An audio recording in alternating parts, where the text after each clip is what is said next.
जुंता house म्हणल्यार आख्ख्या गोंयच्या लोकांक खबर आसा खंय जागो ती आनी खंयची बिल्डींग ती। गोंयची बरीच पोरणी बिल्डींग, एके टायमार पणजेची थर्ड टॉलेस्ट बिल्डींग आशिल्ली, पण तिची आतां परिस्थिती पळोवपाची ना। बिल्डिंगेची सगळी ऑलमोस्ट दशा जाल्ली आसा, बिल्डिंगेक सगळ्याक लिकेजीस आसा।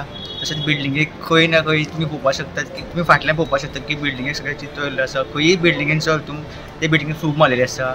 ऑलमोस्ट 60 वर्सां जाल्ली हे बिल्डिंगेक, 63 बांदलेली बिल्डींग आनी आतां तेजी परिस्थिती खूबच वायट जाल्ली आसा। हांगासर जी खूब ऑफिसां आशिल्ली ती शिफ्ट केल्ली आसा, थोडी ऑफिस आसा ती आजुनूय आसा, पूण खूब रिस्की सिच्युएशन आसा। हांगासर ज्यो टॉयलेट्स आसा त्यो सारक्यो वर्क करना, उदक आसना, तशेंच जे सिवेज टँक आसा तेंचेर वयर सारकें कवरींग ना, थोडे कडेन कुट्टे दवरिल्ले आसा, थोडे कडेन बेश्टे बारीकशे लांकडाचे दवरिल्ले आसा। आनी एक गजाल म्हणल्यार ही गव्हर्मेंट बिल्डींग आसा, पूण थोडी वयर आमकां 5th फ्लोराचेर वयर पळोवपाक गावता म्हणल्यार त्यो सोऱ्याच्यो बाटल्यो आसा आनी थोड्यो अनवॉन्टेड गजाली आसा त्यो आसपाक जायना अश्यो बिल्डिंगेक, त्यो सुद्दां गजाली वयर थोडी पळोवपाक गावता। ही एक बिल्डींग हिस्टोरीक, समज सरकारी बिल्डींग मोडटा कित्याक ती मोडपाची खूब गरज आसा, नवी बांदपाची गरज आसा, सरकारान मोडची, पूण एक बरो असोच एक पॅटर्न करून बांदचो, असोच एक डिजायन करून बांदचो, कारण ही एक हिस्टोरीक बिल्डींग आसा।